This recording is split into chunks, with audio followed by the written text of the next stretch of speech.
नमस्कार, आपके साथ मैं हूं नलिनी पांडे और मेरे साथ है मेरे सहयोगी मयंक की बड़ी खबर मिल रही है कि एक बार फिर से बांग्लादेश में हिंसा भड़क गई है। हालात बहुत ज़्यादा चिंताजनक बने हुए हैं, आगजनी हो रही है। इसकी बड़ी वजह क्या है और कैसे इस पर कंट्रोल किया जा देखिए, सकेगा पहले वहाँ की तो सरकार की तरफ नलिनी से? हालात की बात जो आपने की, बांग्लादेश, पूरा बांग्लादेश इस समय जल रहा है।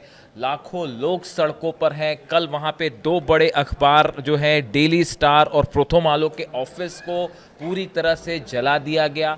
कई घरों में आग लगाई गई है और जो खबरें वहाँ से आ रही हैं कि बांग्लादेश में बड़ी संख्या में हिंदुओं को टारगेट किया जा रहा है। यानी वहाँ पे आप देखिए, सड़कों पर जो तस्वीरें आज बांग्लादेश से आई, ढाका से आई, सड़कों पर हज़ारों लाखों लोग जो है वो उमड़े हुए हैं। अब देखिए, ये घटना हमको समझना होगा। जो आपने सवाल पूछा कि ये शुरू कैसे हुआ, बांग्लादेश में शेख हसीना के विरोधी नेता उस्मान हादी, ये वो स्टूडेंट लीडर हैं जिन्होंने जो है शेख हसीना के खिलाफ जब आंदोलन हुआ, तख्ता पलट हुआ, उसमें इन्होंने बड़ी भूमिका निभाई। और इनको जो है वो पिछले फ्राइडे को गोली लग गई थी, गोली मार दी गई थी। उसके बाद इनकी अभी 2 दिन पहले जो है वो मौत हो जाती है। और इनकी मौत होने के बाद पूरे बांग्लादेश में ज़बरदस्त हिंसा फैल गई। अब अभी ये साफ नहीं है कि इनको गोली किसने मारी, किसने इनकी हत्या की, इनकी गोली कांड के पीछे क्या वजह है, इसकी भी दो अलग थ्योरी है, हम उसमें बात करेंगे। लेकिन अब देखिए, अभी हालात वहाँ पे ये है कि एक जो वीडियो सोशल मीडिया पर वायरल हो रहा है, जिसकी सबसे ज़्यादा चर्चा हो रही है, कि एक हिंदू लड़के को कल जो है बेरहमी से पीटा गया, उसको पेड़ से बांधा गया और फिर आग लगा दी गई। इसके बाद जो है ये वीडियो सोशल मीडिया में जैसे ही वायरल हुआ, न सिर्फ बांग्लादेश में बल्कि कई देशों में ये वीडियो तेज़ी से वायरल हुआ, उसके बाद बांग्लादेश में और हालात बिगड़ गए हैं और दोनों पक्ष आमने सामने हैं। शेख हसीना के जो सपोर्टर्स हैं वो और अगेंस्ट जो हैं वो आमने सामने हैं, और कई जगह जो है वो चुन चुन के एक दूसरे के जो ठिकाने हैं वहाँ पे घरों में आग लगाई जा रही है, हिंसा हो रही है। अब देखिए, ये इस लेकिन पूरी वहाँ की सरकार क्या कर रही है? इतना कुछ बिगड़ गया, इतने हालात बहुत ज़्यादा खराब हो गए, वहाँ की सरकार का क्या रुख है इस अब पर? ये इसको लेकर देखिए, जो आपने सवाल किया कि मोहम्मद यूनुस की जो अंतरिम सरकार है उसकी तरफ से ये पूरे हालात जो है बांग्लादेश को लेकर, उसमें उनका जो बयान सामने आया है, वहाँ की सरकार ये कह रही है।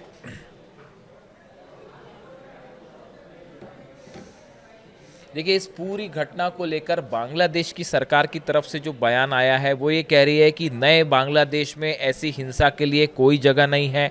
बांग्लादेश ने कहा है कि इस अपराध में शामिल किसी को भी बख्शा नहीं जाएगा। देश में हिंसा, आगजनी और डर फैलाने की घटनाएं कुछ अलग थलग आतंकवादी तत्वों द्वारा अंजाम दी जा रही। ये बांग्लादेश की सरकार ने एक फेस सेविंग की कोशिश की है कि जो है ये आरोप लगाए कि कुछ अराजक तत्व इस तरह की हिंसा कर रहे हैं, इसमें नए बांग्लादेश में इसकी कोई जगह नहीं है। लेकिन देखिए नलिनी, हकीकत यह है कि वहाँ की सरकार एक प्रकार से पैरालाइज है, और जब भी इस तरह की हिंसा होती है सड़कों पर, तो ये बांग्लादेश की सरकार की कमजोरी साफ उभर कर सामने आ जाती है कि वो ऐसी हालात से निपटने में पूरी तरह से असमर्थ है।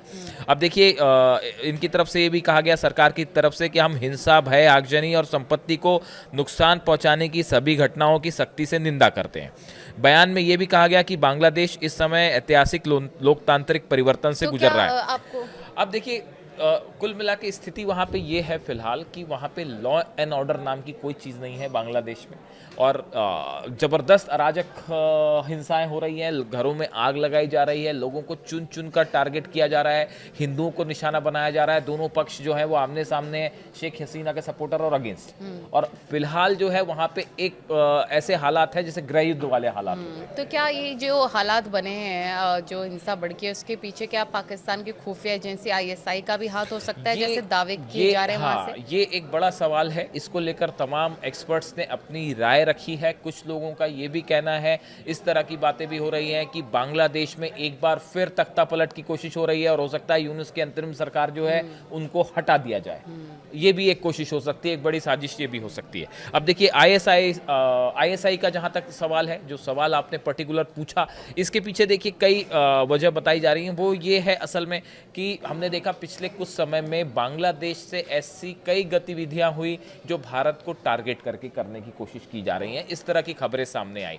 आप शेख हसीना को लेकर लीजिए, शेख हसीना के मुद्दे पर वहां की सरकार और भारत आमने सामने है। वो लगातार ये मांग कर रहे हैं कि शेख हसीना को वापस बांग्लादेश भेज दिया जाए और भारत पर इस तरह से जो है दबाव डालने की कोशिश की गई। भारत ने साफ इससे इनकार कर दिया।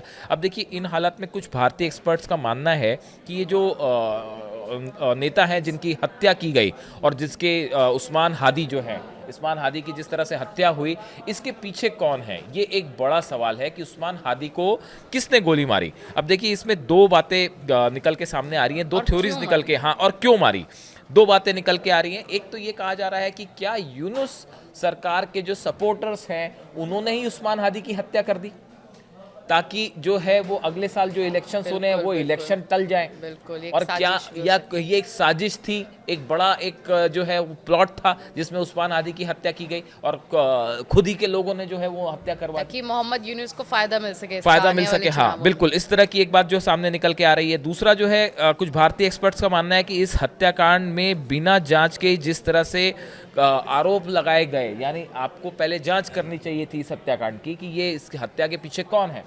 उसके पहले ही आप जो है वो हिंसा शुरू हो जाती है और एक पर्टिकुलर ग्रुप को टारगेट किया जाता है। इससे लगता है कि ये एक बड़ा जो है प्लान तैयार था पहले से कि किस तरह से, वरना अगर आप कहीं पे भी कोई भी असैसिनेशन होता है तो वहाँ की सरकार पहले उसकी जांच करती है, उसके बाद ये क्या उसमें किसके हाथ निकल के आता है उसकी जांच होती है। लेकिन अभी वहाँ उस तरह से कोई जांच ही नहीं है और एक बड़ा सेंटिमेंट जो है सोशल मीडिया पे चल पड़ा और हिंसा फैल गई। इससे लगता है कि ये एक बड़ा प्लॉट था।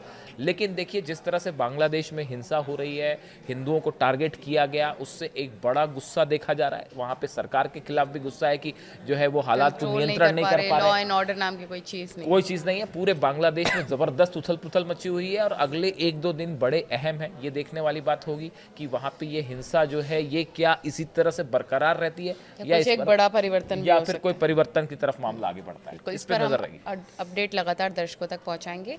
देखिए, इस हमारे ये बांग्लादेश के इन हालात पर हमारी नजर रहेगी और इससे जुड़ा जो भी अपडेट होगा हम आप तक पहुंचाएंगे। Thank you.